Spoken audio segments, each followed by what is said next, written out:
Suddenly, a woman started screaming across the lake. "You're trespassing. That dock is HOA property?" I looked up, still holding a power drill in my hand. The sun had just dipped behind the pine trees, and I thought I was finally going to relax after repairing the old, splintering dock my father left me. But before I could respond, she was already dialing. "Yes, I need the police. There's a man destroying community property." I wasn't destroying anything. I was fixing my own dock. I didn't interrupt. I just stood there, silent. As her eyes narrowed and then widened in panic when I casually reached into my bag and pulled out my wallet. The judge's ID badge reflected the golden light of the lake. She froze. The phone was still at her ear, but she stopped talking. That's when I realized she had no idea who she'd just messed with. The morning started like any other at my family's lake, cabin coffee in hand. Early fog still floating off the water, the low buzz of dragonflies as I walked out to the dock. This place had been in our family for over 4 decades. My father built most of it by hand back in the 80s.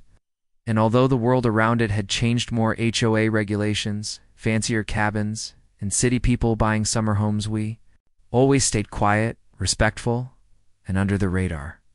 Until this year, Karen had moved into the house 3 doors down in spring. We knew her name wasn't really Karen, but she acted exactly like one.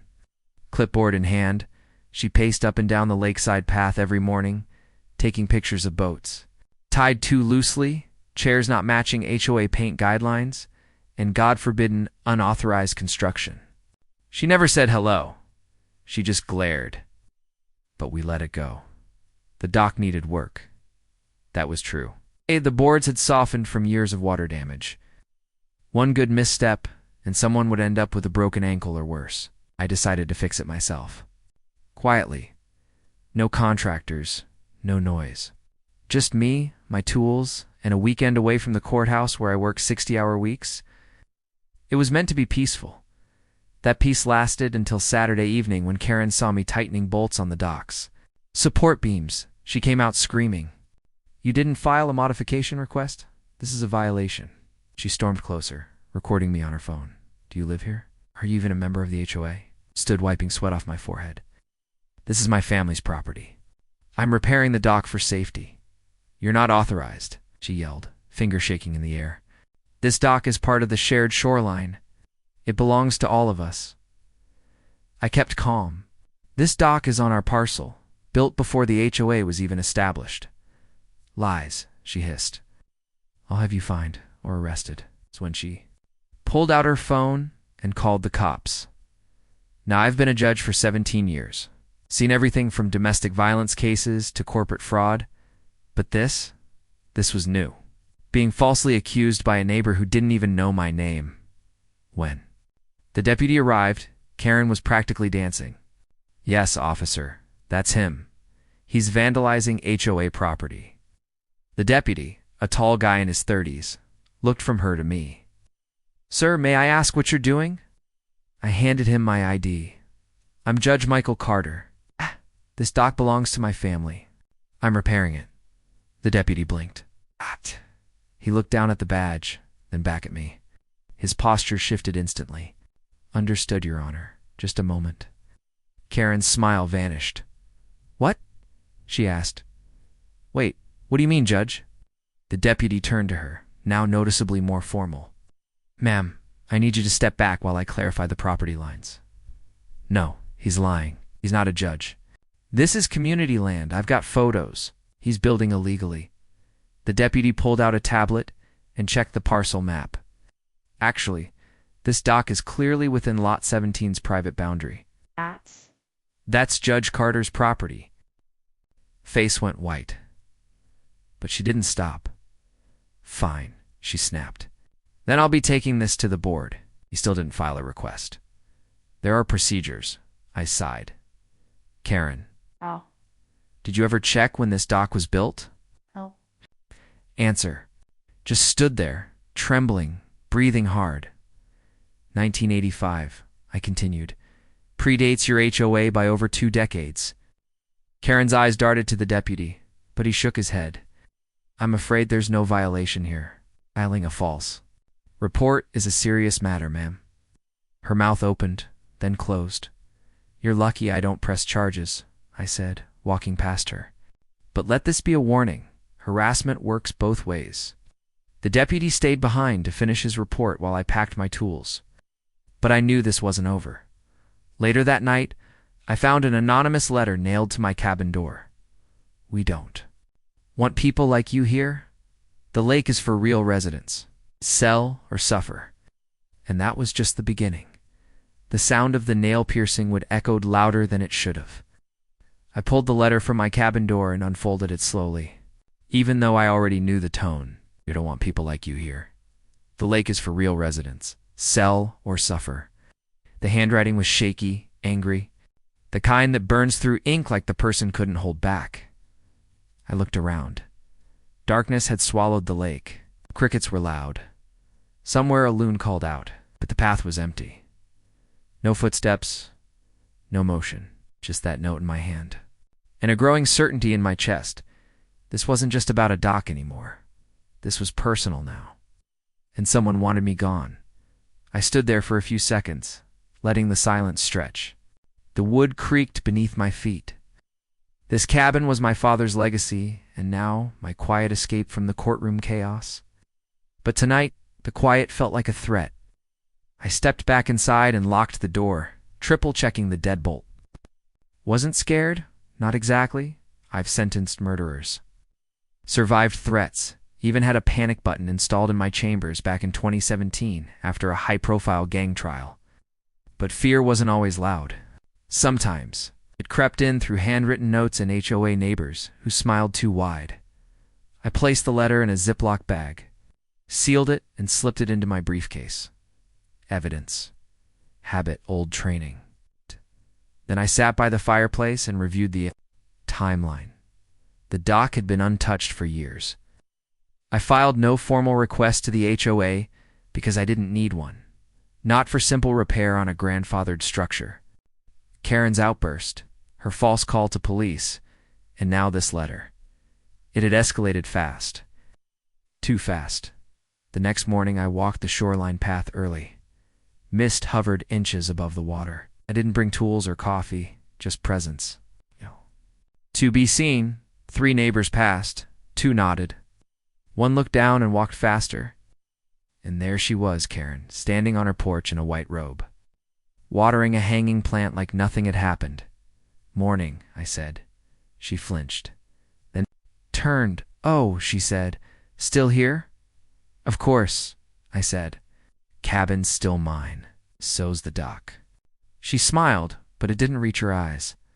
Well, she said, we'll see how long that lasts. Was that your letter? I asked. Her face didn't change. What letter?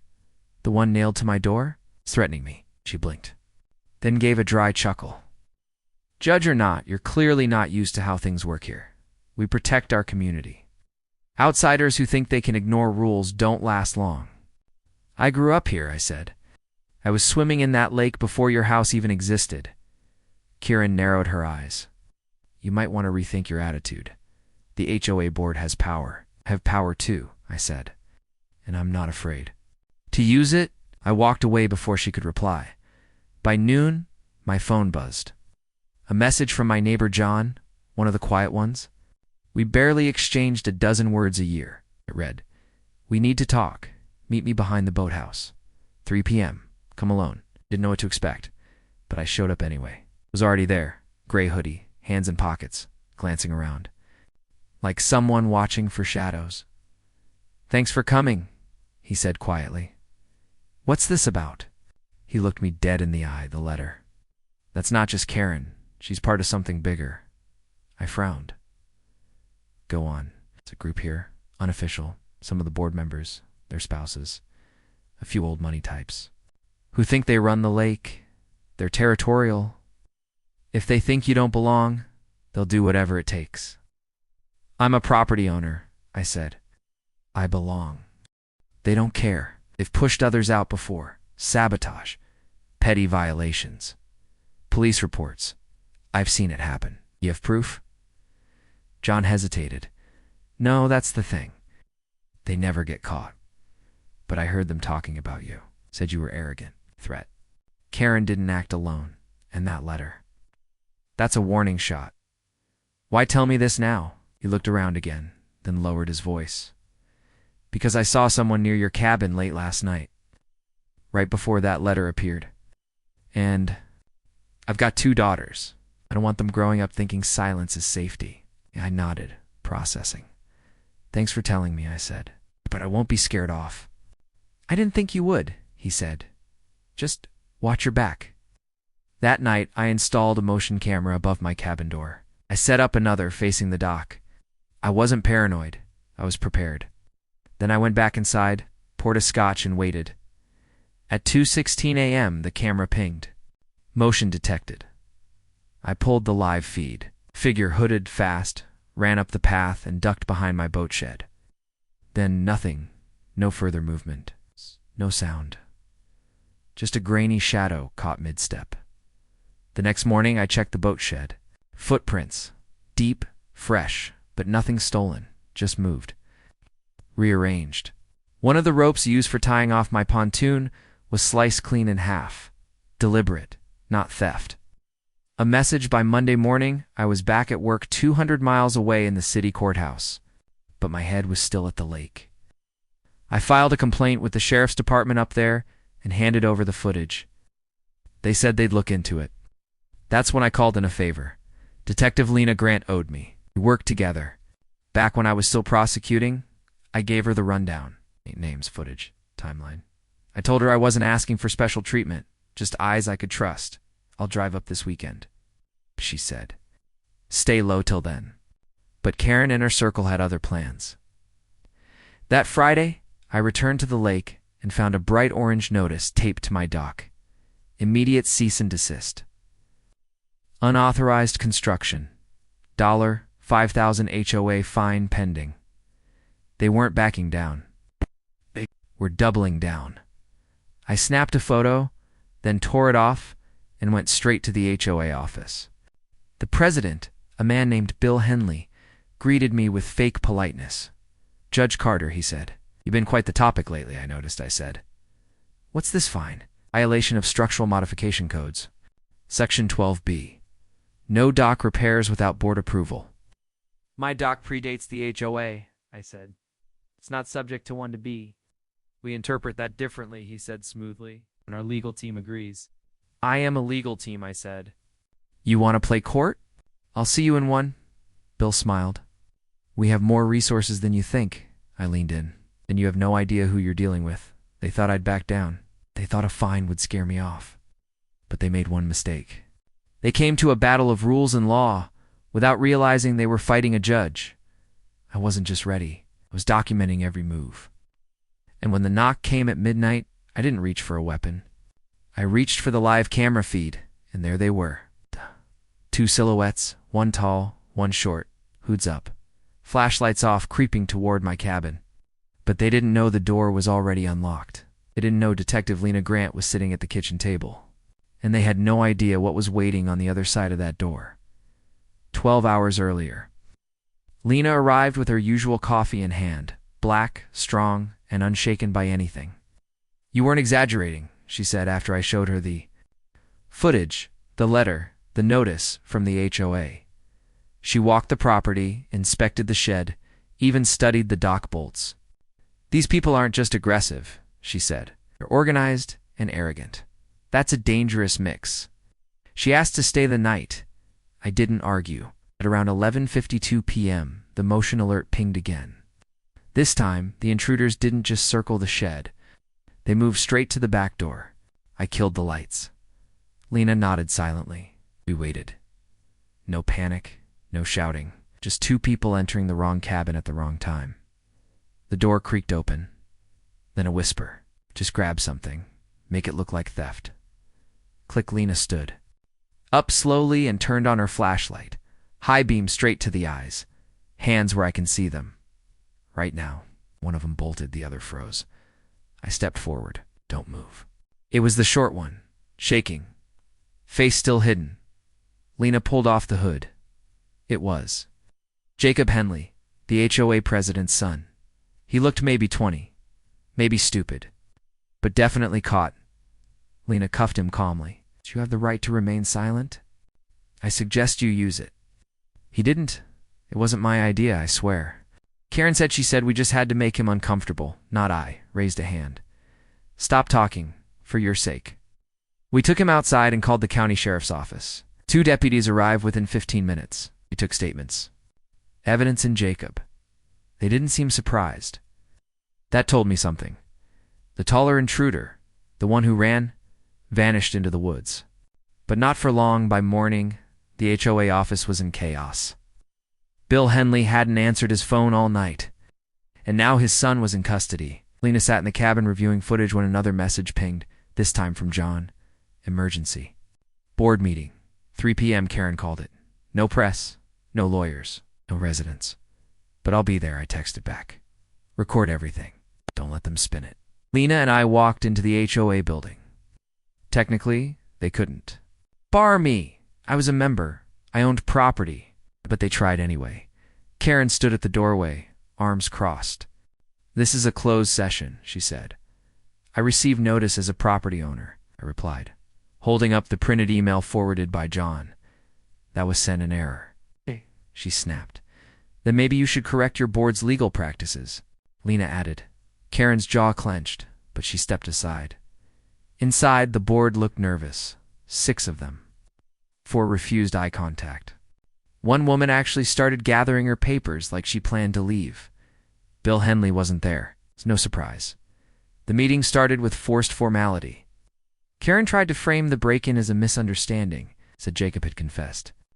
To a moment of poor judgment, then she looked directly at me. While we regret any discomfort caused, the board feels strongly that Judge Carter's presence and actions here have disrupted community harmony. I blinked. My actions? You mean fixing my dock? Or stopping an intruder in my home? Karen pressed forward. Your presence has created tension. Residents feel unsafe. Lena leaned forward. Which residents? Because the only criminal? Activity that's happened involved members of this board. Silence. John cleared his throat and stood. I recorded this meeting. It's for transparency. Because I'm tired of watching you push people out with threats and lies. Karen turned red. You what? He held up a small recorder. I'll be submitting this to the County Oversight Committee, along with the break-in footage, along with your fine notice that has no legal standing. I stood too. And I'll be filing an injunction if one more step is taken against my property without cause. This isn't just petty harassment anymore. This is conspiracy, intimidation, and potential criminal liability. Karen tried to interrupt. Letter. You thought you were dealing with someone who didn't know better. Wow. But you underestimated how far I'll go to defend what's mine. So here's your final warning. Back off now. The board meeting ended in chaos. Karen stormed out. 2 members followed quietly, heads down. Later that night, out. Lena stood on the dock with me as the sun set. They'll come at you again, she said, but this time they'll go quiet. Legal paper trails. You ready for that? I nodded. They stepped into my world now. She smiled. Then they've already lost. But at 11:03 p.m., just when I thought the war had ended, another motion alert came through. This time, it wasn't a person. It was fire. The shed, the one with the boat ropes and my backup gear, was burning.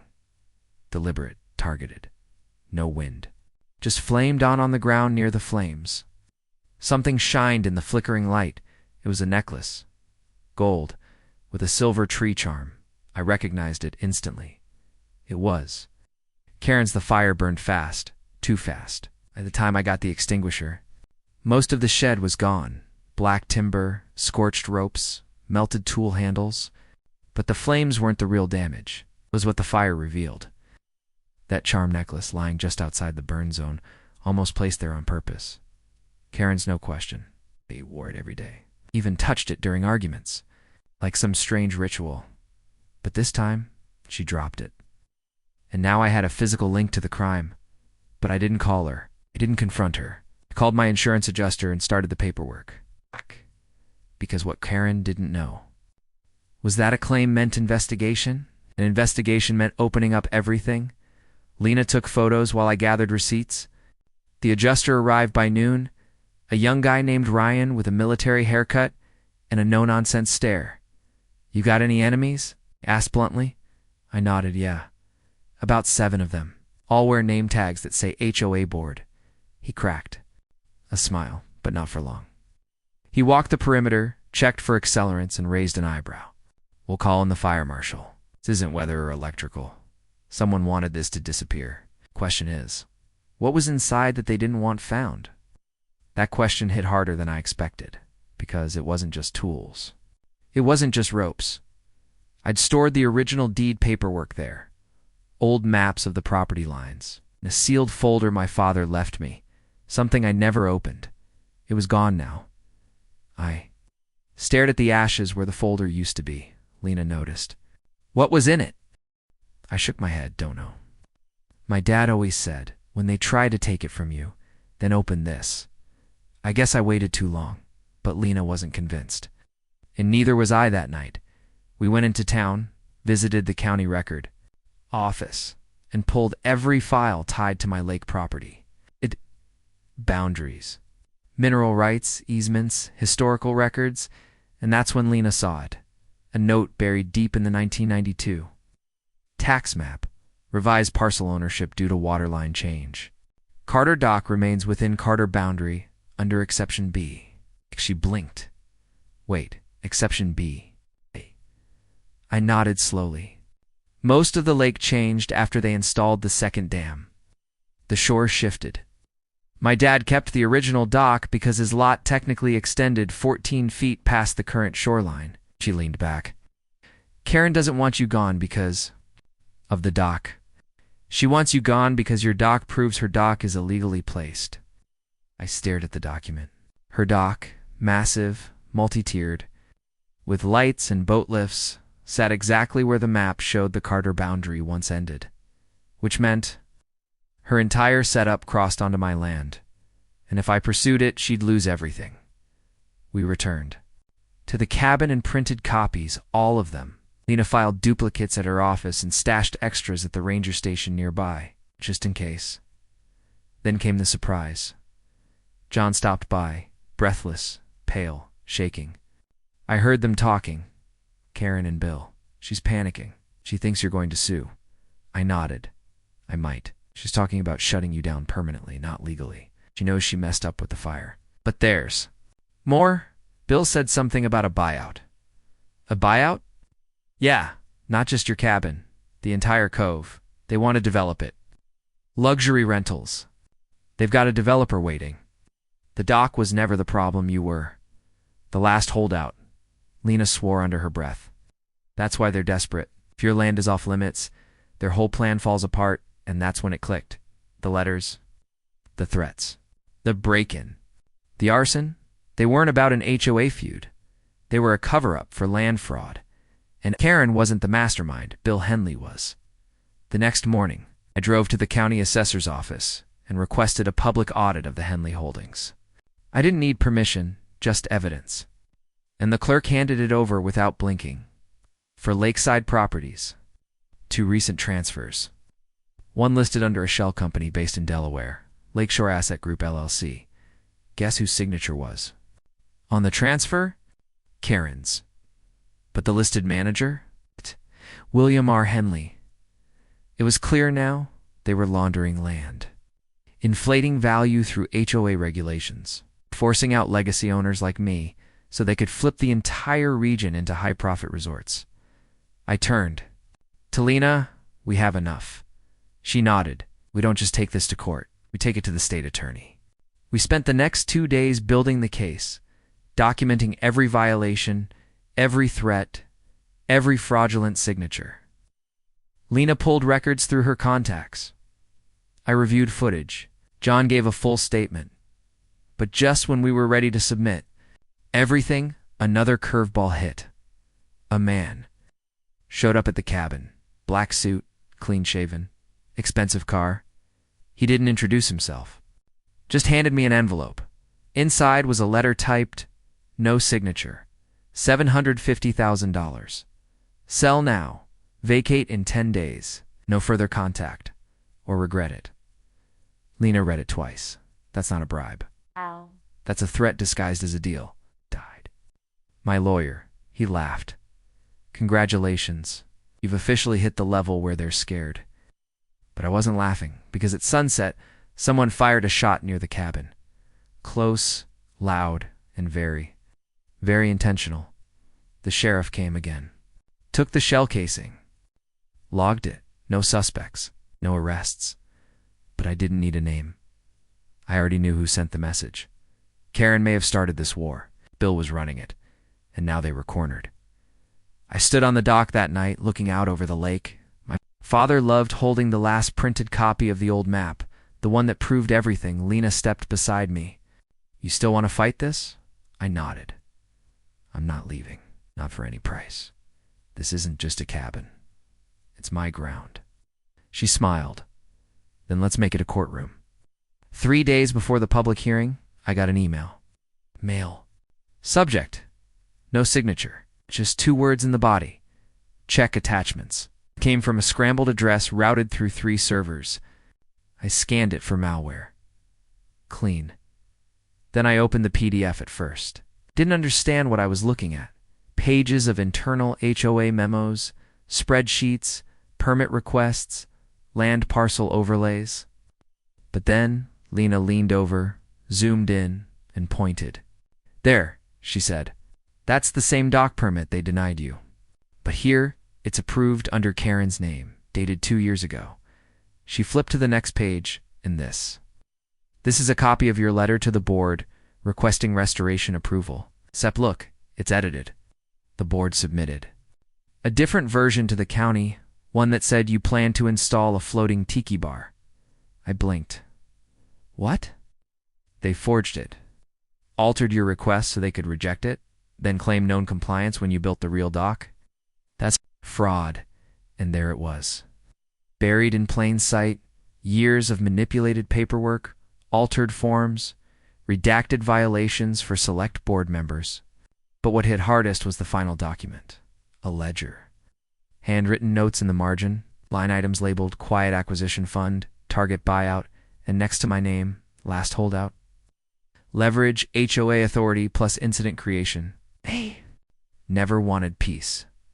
They planned this. Every step, every warning, every fine. Orchestrated not to enforce rules, to steal land. I forwarded the file to Lena, then called my lawyer. He asked one question. Do you want to go nuclear?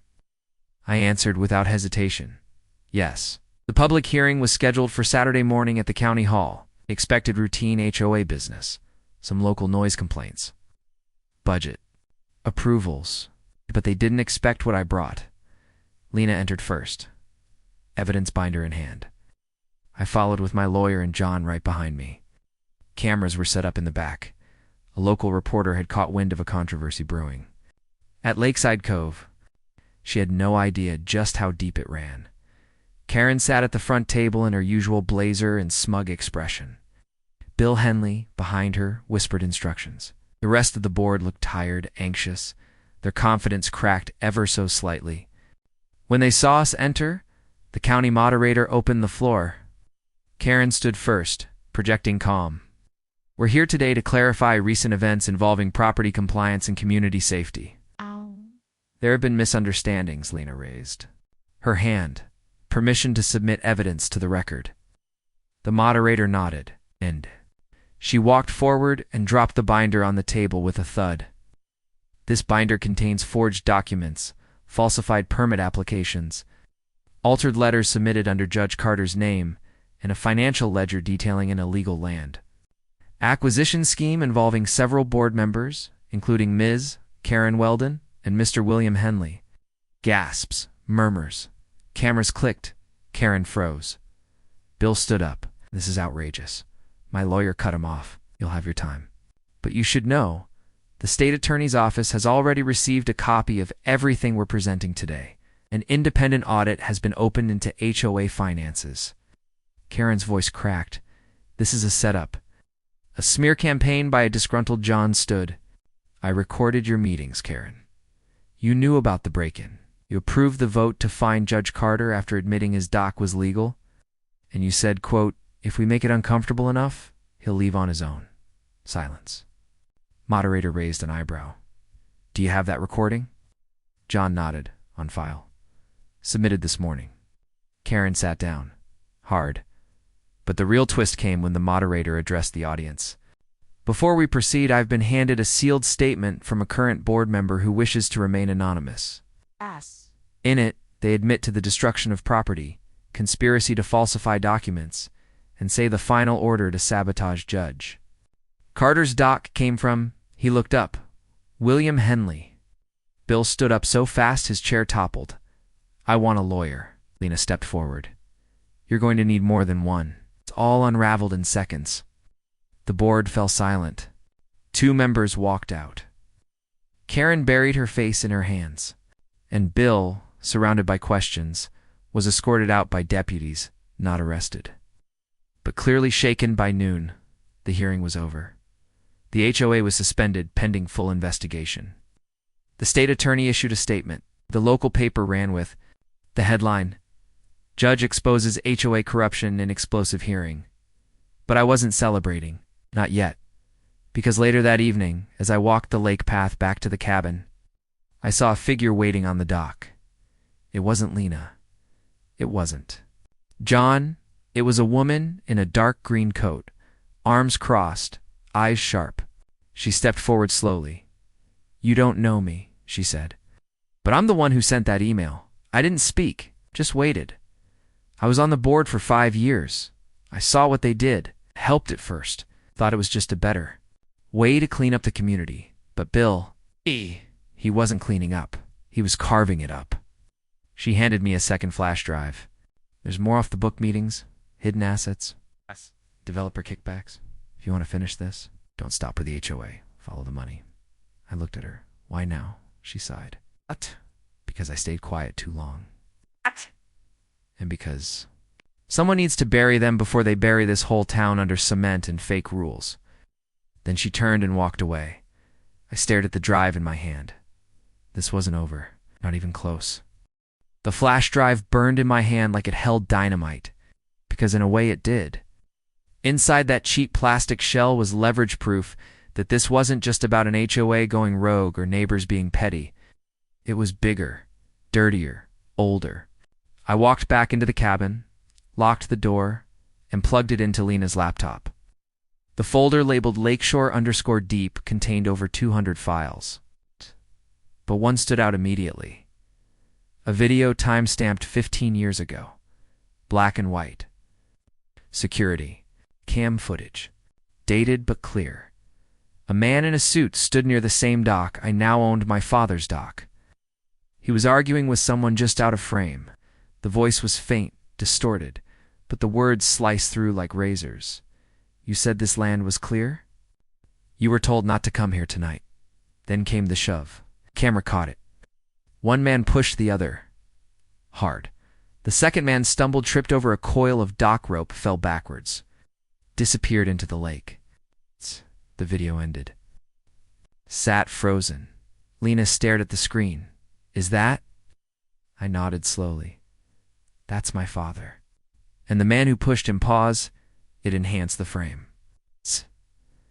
She zoomed in. The face wasn't crystal clear, but it was enough. Bill Henley. 15 years ago, my stomach twisted. That night was always a mystery. I was told Dad had slipped on wet boards, hit his head, drowned, no witnesses. Case closed. But now I had a witness. A silent, pixelated one. Lena backed up the folder. There were documents tying Bill to a company called Stratus Development Group, a now defunct LLC that held temporary leases along the east side of the lake, leases that expired just 2 months. After my father died, Stratus transferred all holdings to Lakeshore Asset Group LLC. The same shell that now tried to buy me out. I opened another file. Emails. One between Bill and a man named Elliot Branson, the real developer. The one funding this whole operation was never in the HOA, never on a deed, never even seen around the lake. But he was the money behind it all. I don't care how you get Carter out, Branson wrote in one message. Make it look legal. No more screw-ups like last time. Last time meaning ... My father meaning ... They tried to do the exact same thing to me. Only this time, I didn't drown. Lena paced. We need to go public, not just hearings. I'm talking state level. Press, media, criminal investigation. I shook my head. Not yet. Why not? Because if they know we know, they'll bury everything we missed. We decided to bait them. I scheduled a private sit-down with Karen, no lawyers. Just her and me at the Marina Cafe. Public, but quiet. She arrived looking like she hadn't slept in days. Her smile was forced. I assume this isn't a peace offering, she asked. I leaned forward. I'm giving you one chance. Cooperate. Now, and I'll tell the DA you came forward. Stay silent, and you'll be the first name they indict after Henley. Her eyes narrowed. You don't have anything? I slid a flash drive across the table. This has your forged signature on 6 separate property transfer documents. One of them was filed the same week you fined me for installing a legal dock. You want to play games, or do you want to save yourself? She didn't touch it. Her eyes flicked to the side. Guilt. You don't get it, she whispered. This wasn't just about land. Branson promised us shares, investments. He said the whole lake would become a private retreat. We'd all get rich. At what cost? I asked. She looked away. He threatened us. If we backed out, he'd tank our properties, blacklist us. From buying in any of his developments? That was the break I needed. Coercion, racketeering, extortion. Karen wasn't just guilty. She was also a victim of someone with far more power. I walked away from that meeting with 2 things. Her quiet consent to cooperate, and the proof I needed to move this case beyond county lines. The next day, Lena made the call. A federal one by. Friday, the Department of Justice had opened a preliminary probe. I handed over the video, the emails, the LLC chain, and just when I thought it couldn't go any deeper, Lena found a name buried in a financial statement. Dale F. Carter, my father, listed as a disputed landholder in the transfer chain. A note. Deceased. No heirs recognized. Except I was right there, his only son. Fully documented, Judge. They didn't just lie. They tried to erase me. The next morning, I found the first sign they knew we were winning. A message carved into the dock post with a knife. Leave now or sink with him. I didn't tell Lena. Not yet. I just stared out across the water, remembering my father's quiet smile. His old fishing rod, the way he used to say, you don't own the lake. You just borrow it for a while. I wasn't borrowing anymore. I was reclaiming it. And if Branson wanted to test how far I'd go to defend that, he was about to find out exactly what kind of judge he was dealing with.